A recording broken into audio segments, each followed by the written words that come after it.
नमस्कार, मैं हूं रजत अवस्थी और आप देख रहे हैं इम्पैक्ट भारत टीवी। आज हम एक बहुत ही गंभीर विषय पर बात करने वाले हैं। ये घटना तो आज के 10 साल पहले घटी थी। ये घटना 2002 में घटी थी, लेकिन जितना इस घटना की सच्चाई दबाई गई, इस घटना की सच्चाई जितना देर से आई, इस वजह से इस पर बात करना थोड़ा जरूरी हो जाता है। बहुत उस समय जो चैनल थे, न्यूज़ चैनल, मीडिया ने भी पूरी तरह से इस खबर को छिपाने की कोशिश की, ऐसा कुछ रिपोर्ट्स में दावा भी है। इसी पर एक फिल्म आई है एक्चुअली, द साबरमती रिपोर्ट, जिसका एक फेमस डायलॉग है कि ट्रेन तो गोधरा में जली थी, लेकिन उसका दोष था कि वो अयोध्या से चली थी।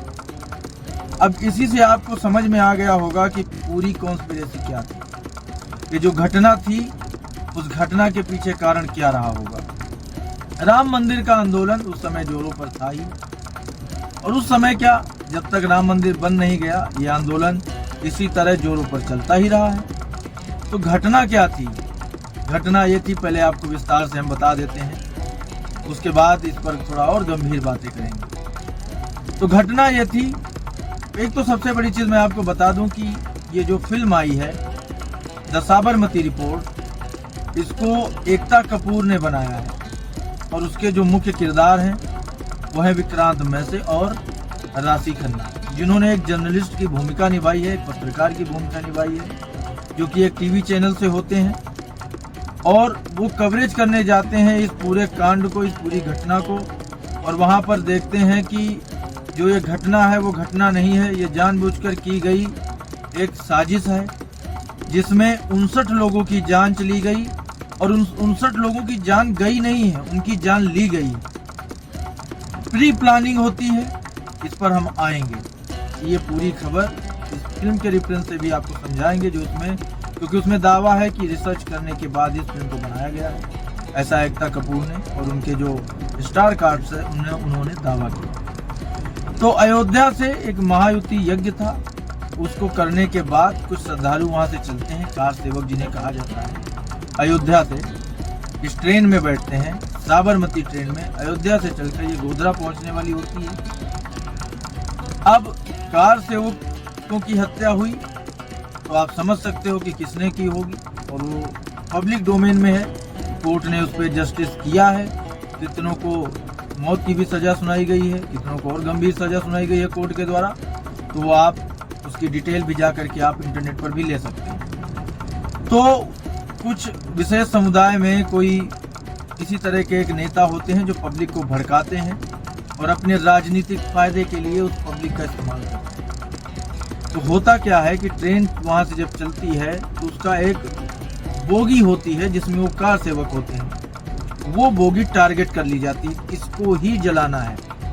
उसके लिए सोर्स लगा करके आप ये समझ लो बहुत अधिक मात्रा में पेट्रोल जो है टंकियों में भर करके रखा जाता है, जबकि आपको पता है ये इलीगल है, पेट्रोल आसानी से नहीं मिलता।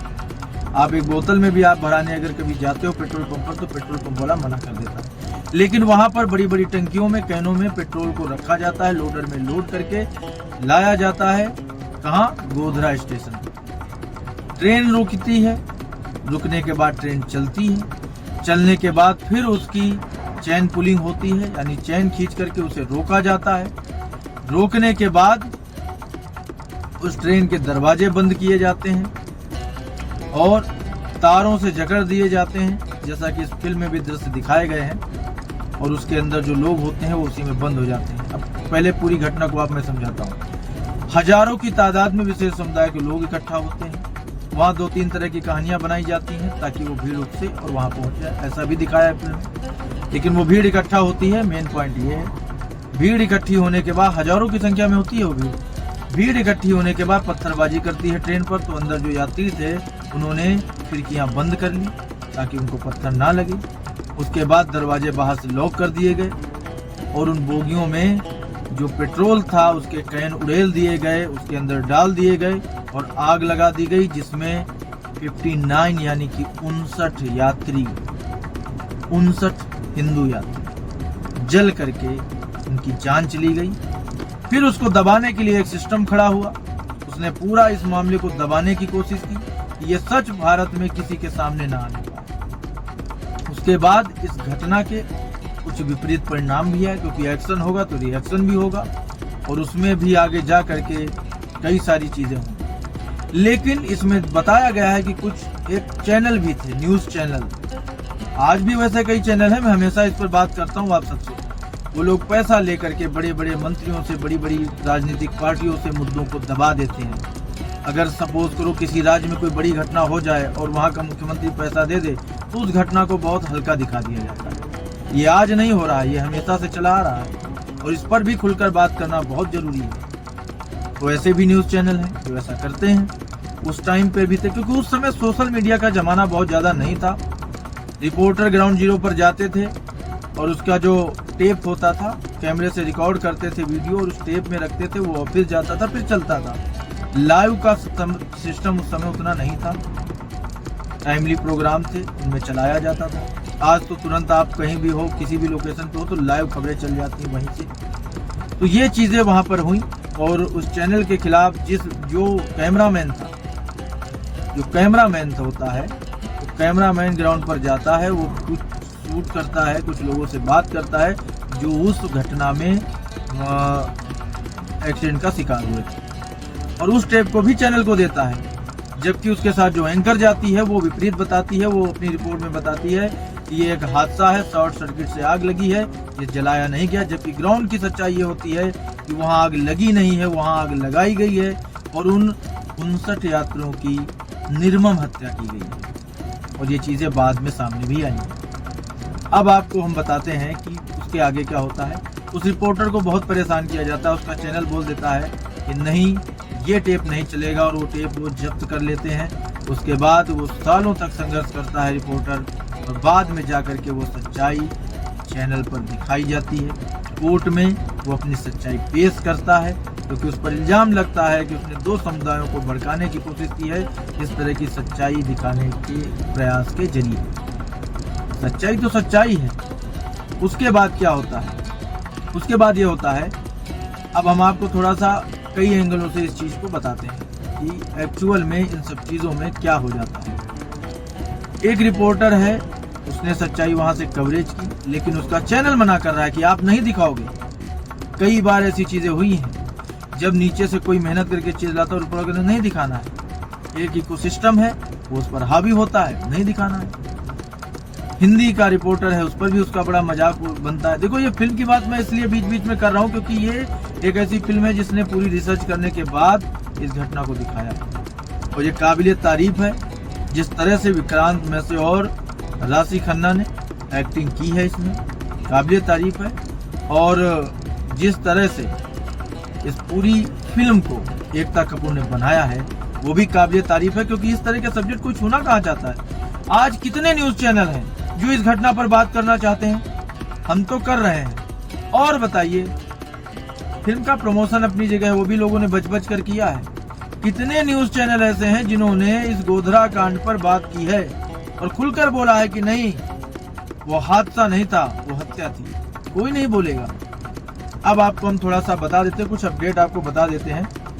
वो अपडेट जो हमारे पास में है कि उसमें आगे क्या क्या हुआ था, ये जब सच्चाई सामने आई उसमें क्या क्या हुआ था।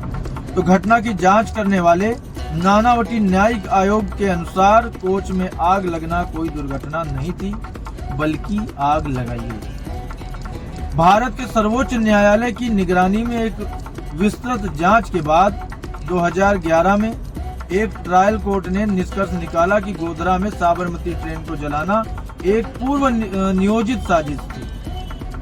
घटना की जांच करने वाले नानावटी न्यायिक आयोग के अनुसार कोच में लगी आग एक दुर्घटना नहीं थी, बल्कि इसे जानबूझकर आग लगाई गई थी। इस भयानक अपराध के लिए 31 लोगों को दोषी ठहराया गया, जबकि 63 अन्य को पर्याप्त सबूत के अभाव में बरी भी कर दिया गया। 11 दोषियों को इस बर्बर अपराध के लिए मौत की सजा दी गई थी, जिसमें एक रात पहले इस साजिश को अंजाम देने के लिए की गई बैठक और पेट्रोल खरीदने का अपराध भी शामिल था। इस पर भी आपको भी हम बात करेंगे। इस पर 2017 में गुजरात उच्च न्यायालय ने निचली अदालत के फैसले की पुष्टि की थी कि साबरमती ट्रेन को जलाने की साजिश थी, न कि ये दुर्घटना थी। 22 जनवरी 2024 को न्यायपालिका में एक दीर्घकालीन मामले के आधार पर राम मंदिर का उद्घाटन किया गया। क्योंकि इसकी बात क्यों की गई, मैंने क्यों की, क्योंकि ये इससे जुड़ा हुआ एक विषय है। और ये चीज जो मैंने आपको बताई कि बाकायदा मीटिंग होती है, बाकायदा मीटिंग की जाती है और पेट्रोल इकट्ठा किया जाता है, क्योंकि इतना पेट्रोल आसानी से नहीं मिल सकता। बाकायदा मीटिंग होती है, पेट्रोल इकट्ठा किया जाता है और बाकायदा भीड़ साजिश रच करके बाहर से ट्रेन का दरवाजा बोगियों का लॉक करके उन लोगों को निर्ममता के साथ जला दिया गया। और ये एक कड़वा सच है गोधरा का। तो ये हमारा प्रयास था कि हम भी अपने माध्यम से आप सबको थोड़ा सा इस विषय में बताएं, क्योंकि मैं फिर कहूंगा कि आज के समय में कितने ही ऐसे चैनल हैं जो इन विषयों पर बात करते हैं, जो ऐसी खबरें दिखाना चाहते हैं। कोई नहीं दिखेगा आपको, कोई इन सब्जेक्ट पे खबर नहीं दिखाएगा। उनको रैली कवर करनी है चुनावी, उनको चुनावी आंकड़े दिखाने हैं, एग्जिट पोल दिखाने हैं, कौन सा नेता क्या भाषण दे रहा है और उसका जनता पे क्या असर पड़ रहा है, उनको ये दिखाना है। उनको ये खबरें, सच्चाई तो पब्लिक को बतानी ही नहीं।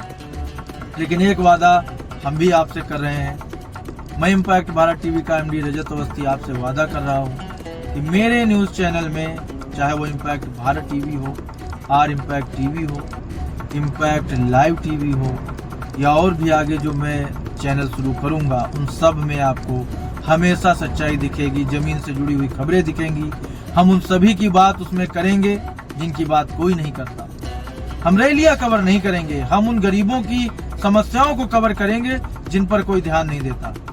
हम उन विषयों को कवर करेंगे जिससे अलगाव की स्थितियां पैदा हो रही हैं। हम उस पर आपको जागरूक करने का प्रयास करेंगे जिससे इस देश में नुकसान होता है, इस देश की प्रॉपर्टी का। विवाद तो कोई भी करा देता है, दंगे कराने की कोशिश तो कोई भी कर लेता है, लेकिन किसी भी एक व्यक्ति ने आज तक, किसी भी एक व्यक्ति ने कभी शांति की बात की नहीं की और ना ही करेंगे वो। और इन्हीं सब कारणों से ऐसी घटनाएं देखने को मिलती हैं।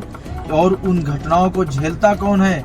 आम पब्लिक झेलती है, जिसका कोई दोष ही नहीं है। दूर दूर तक इस पूरी घटना में जिसका कोई कसूर नहीं है, वो आम पब्लिक हमेशा इन सब चीजों का जो भी असर होता है वो आम पब्लिक झेलती है, जबकि उसका दूर दूर तक कोई लेना देना नहीं है। चुनाव कार्यकर्ता पिटते हैं, पीटे जाते हैं, चाहे पश्चिम बंगाल की आप बात करो या कहीं और की कर लो, कई जगह ऐसा है। आज स्थितियां सरकार की सजगता की वजह से बहुत थोड़ा सा सही हो गई हैं। इस समय जो भारत सरकार है उसने बहुत कंट्रोल किया है। एक समय ऐसा था जब इस तरह की घटनाएं जो अभी मैंने आपको बताई है, यह आम बात थी, कहीं भी दंगा हो जाता था और उसे कम करने के बजाय नेता अपनी वोट बैंक के चक्कर में उसे और बढ़ाने की कोशिश करते थे, अपने भाषणों से उसे बढ़ाने की कोशिश करते थे। तो ये सब भी देखने को मिला है और ये सब भी झेला गया है। इसी उस पे मैं आपसे ये सारी आज बात करना चाहता था, क्योंकि कुछ सच्चाई थी। लोगों में ये शंका हमेशा बनी रही है कि वो हादसा था या फिर साजिश थी। तो आप क्लियर समझ लीजिए, वो सोची समझी साजिश थी। 59 लोगों की जान ली गई, बाकायदा उन्हें ट्रेन के डब्बे में कैद करके उन्हें जिंदा जला दिया गया। उसमें अधिकतर महिलाएं और बच्चे थे, लेकिन किसी को उन पर कोई दया नहीं। ये एक कड़वा सच है भारत के इतिहास का। भारत के इतिहास के पन्नों में ये हमेशा दर्ज रहेगा। तो आज की ये बड़ी खबर यहीं तक। अब हमारी मुलाकात आपसे जल्द होगी एक और बड़ी खबर के साथ। तब तक आप देखते रहिए इम्पैक्ट भारत टीवी।